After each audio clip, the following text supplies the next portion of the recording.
पर आज हम एक जीता जागता लाइव एग्जाम्पल देखेंगे। Doctor Pacharam from 2004 batch MBBS SMS Jaipur, MS JLN Ajmer से उन्होंने गायनी की है। अपने राजस्थान के फर्स्ट गायनिक है, यहाँ तक कि PMT में ऑल राजस्थान सेकंड रैंक रही है इनकी। वो कहते हैं ना, गांव छोटा हो सकता है पर सपने नहीं। सर भी यही हमें सिखाते हैं। ये खुद भी डॉक्टर है और इनकी दोनों बेटियां जो कि नेक्स्ट जनरेशन है वो भी डॉक्टर है। तो सभी एक बार जोर से सर के लिए तालियां बजाएं।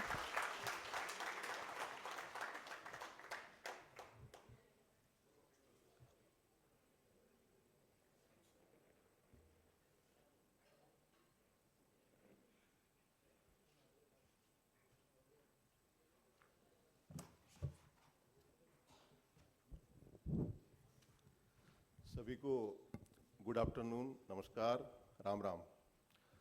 मैं डॉक्टर पाचाराम देवासी, जैसा कि बताया आपने, पहली बार इस तरह का पूरे राजस्थान में एक मेडिको का, राजस्थान के जितने भी डॉक्टर हैं उनका इस तरह से गैदरिंग होना और एक ही छत के नीचे इकट्ठा होना वास्तव में एक गौरव का पल है हम सबके लिए। ये जो तंज कसने वाली बात मेरे बंधुओं ने बताई, ये वास्तव में हमने तो कई सालों तक झेला है। मैं SMS में था 2004 बैच मेरा, रमेश जी यहाँ 2005 जोधपुर थे, सावंतराम जी 2007 जोधपुर थे, और कभी कभार नरसी बोस उधर से आ जाते थे, वो PG का एग्जाम देने जयपुर। तो हम जयपुर में कभी हमारे रुकते हम एक दूसरे के वहीं थे, कहीं अलग नहीं, होटल में रूम लेने का हमारे फैशन ही नहीं था उस जमाने में। तो इतने चार जने जब होते थे ना, ओहो मेडिको मीट होगी आज देवासी होगी भाई, मैं कहा हम इतने ही है, हमारी होगी मीट। तो ये चीज़ें तो हमने खूब झेली है। कह रहे हैं कि हमारे कह रहे थे 2017 में वो आए, 2019 में ये आए, 20 में थे। मैं तो सर 2004 बैच में SMS में गया था और 2010 में महिपाल जी आए, तब तक 5 साल तक हमारी आंखें तो तरसती रही किसी देवासी को देखने के लिए। उसके बाद में लाडू और अनुराग ये आए, फिर शायद डायराम आए। और मैं आगे बढ़ने के लिए इस तरह की गैदरिंग का होना बहुत ही जरूरी है और गाइडेंस का होना बहुत ही जरूरी है। मैं आपको उदाहरण बताता हूं कि मैंने 2013 में skin dermatology as a post graduation, मेरी रैंक ठीक थी, तो डर्मेटोलॉजी में मैंने अजमेर एडमिशन ले लिया। 1.5 महीने तक मैं PG किया इसमें डर्मेटोलॉजी में अजमेर से। फिर मैं तंग हो गया थोड़ा, मैंने कहा इसमें तो कोई काम ही नहीं है, पूरे दिन सुबह जाओ 8 बजे और 2 बजे फ्री, और उसके बाद बैठे रहो व्हाट्सअप सोशल मीडिया पे लगे रहो, तो कोई मेरा मतलब ही नहीं। फिर एक बार मैंने सर को फोन, हिम्मत करके फोन लगाया, तो सर ने क्या, देख तेरे को अपन जिस बैकग्राउंड से अपन लोग आते हैं उसमें आप डर्मेटोलॉजी में उतना अच्छा काम नहीं कर पाओगे जितना आप कोई सर्जिकल ब्रांच लो। तो सर के कहने, मैंने कहा सर क्या दे, तो सर्जरी ले ले तू, या फिर तू गायनी ले ले। संयोग से मेरी 4th राउंड की काउंसलिंग हुई थी उस समय, उसमें मैंने अटेंड किया और 4th राउंड में मैंने डर्मेटोलॉजी छोड़ा और मैंने गायनी ली, और गायनी लेके मैं आज खुश हूं। और शायद जो मेरी पर्सनैलिटी है और मेरा जो है उसमें डर्मेटोलॉजी में शायद मैं उतना अच्छा नहीं कर पाता। हालांकि इसका मतलब ये नहीं कि डर्मेटोलॉजी खराब है या वो कमतर है, ऐसा कुछ नहीं है। हमारे रमेश हैं, जयपुर में झंडे गाड़ रखे हैं, बहुत ही शानदार आलीशान कॉस्मेटोलॉजिस्ट बने बैठे हैं, तो बहुत अच्छा काम कर रहे हैं। लेकिन अपना अपना फील्ड होता है। हम जिस बैकग्राउंड से आते हैं उस बैकग्राउंड में शायद गायनी बहुत ही अच्छा चीज़ है, और सर का मैं आज वो बात मेरे दिमाग में हमेशा वो क्लिक करती रहती है। तो इसी तरह से सोसाइटी के लिए आप कहते हो ना कि गैदरिंग, और ये इस तरह के जब भी मौके मिलते हैं हम लोग जाते हैं। 2016 में मुझे याद है डॉक्टर लाडू, डॉक्टर कविता और डॉक्टर अभी मफारा मेरे जूनियर जो उस समय के, और ध्रुवपाल, ये सारे लोग, डॉक्टर रमेश, ये हम लोग उस समय 2016 में मेरी जस्ट PG कंप्लीट हुई थी अजमेर से, और हम लोग गए थे वो आमंत्रण के बोस, यार वहाँ मेडिको मीट देवासियों की हो रही है अहमदाबाद में। तो हम लोग यहाँ से ट्रेन में बैठ के सारे वहाँ गए थे और 2-3 दिन वहाँ लोग इसका पूरा शरीक हुए थे इसमें। इसी तरह से 2006 में सर का पालनपुर में जब हॉस्पिटल खुला, 6 में खुला था, देसाई हॉस्पिटल नाम से, तो डॉक्टर रमेश जी ने मेरे को, यार बोस का हॉस्पिटल खुल रहा है, और मैसेज वाया मीडिया हमें मिल गया, तो मैंने कहा यार अब अपना हॉस्पिटल खुल रहा है तो उसमें बुलाने की अपने को कहाँ जरूरत है। हम वहाँ से ट्रेन में बैठे, जोधपुर से डॉक्टर रमेश जी और सर के हॉस्पिटल के उस समय के उद्घाटन में हम शरीक हुए थे।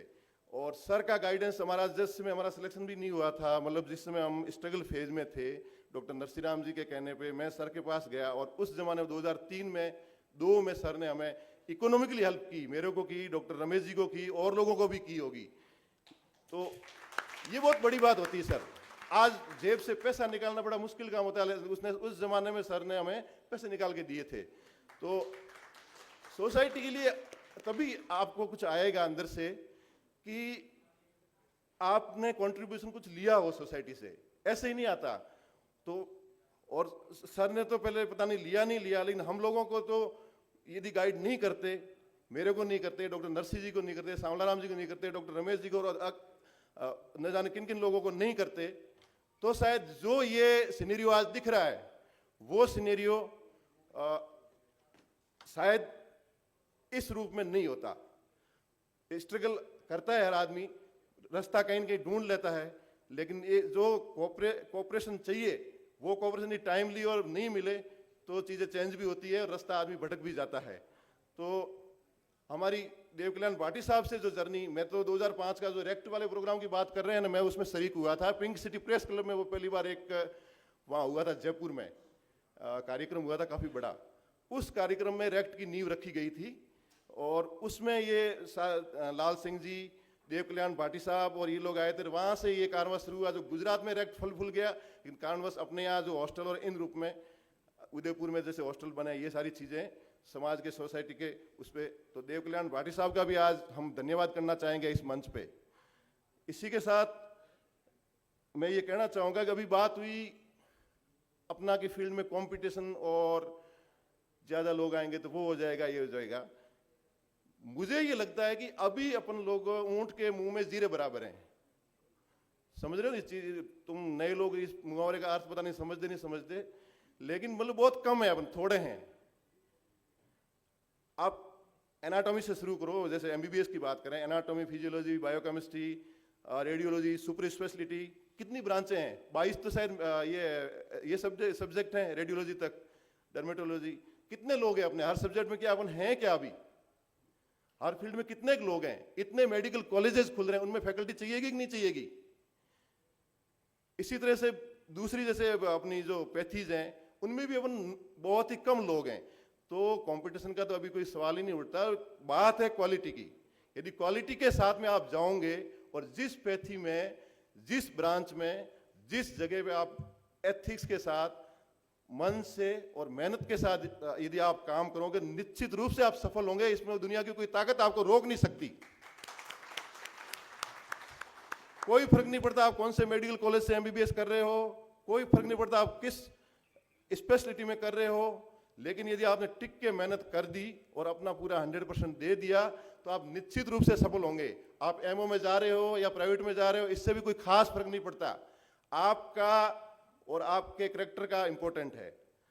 वो यदि आप खुद पे बिलीव है तो आप निश्चित रूप से हर जगह सफल हो। आपने गाड़ी स्टॉप कर दी कि बस मेरा तो यही है, तो उसी जगह आपकी प्रगति है वो रुक जाएगी। और डॉक्टर का तो अपन शुरुआत से आप जानते हैं कि डे 1 से लास्ट डे तक सीखने का रहता है।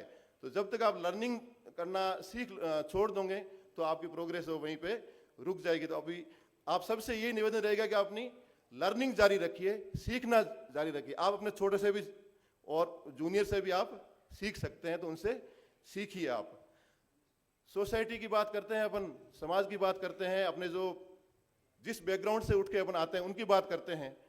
मैं आपको कहना चाहूंगा कि इस समाज में अपने को अभी खुल के कहना चाहता हूं, आप पढ़े लिखे लोगों की जिम्मेदारी बहुत बड़ी है सोसाइटी के प्रति भी।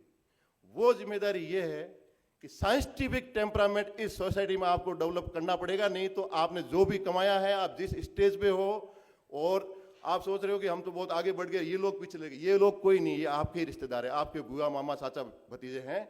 जो वो पीछे बैठे हैं और आप वहां ऊंचे बैठे हो, तो आपका ऊंचा बैठना भी जीरो है। तो उसके लिए आपको इन लोगों का साइंटिफिक टेम्परामेंट नहीं बढ़ेगा ना, तब तक अपना development as a society complete नहीं होगा। साइंटिफिक टेम्परामेंट से मेरा मतलब है समाज में वैज्ञानिक दृष्टिकोण पैदा करो। वैज्ञानिक दृष्टिकोण से मेरा मतलब है कि समाज समझ के चीजों को करे। अभी जितना अपने अंदर जो ये हम बात करते हैं अंधविश्वास है या जो जो चीजें नहीं होनी चाहिए, इस तरह की जो फैक्ट है, वो चीजें सबसे ज्यादा अपन लोग सोसाइटी में हम तो देखते हैं डे बाय डे की प्रैक्टिस में, वो चीजें बढ़ रही हैं।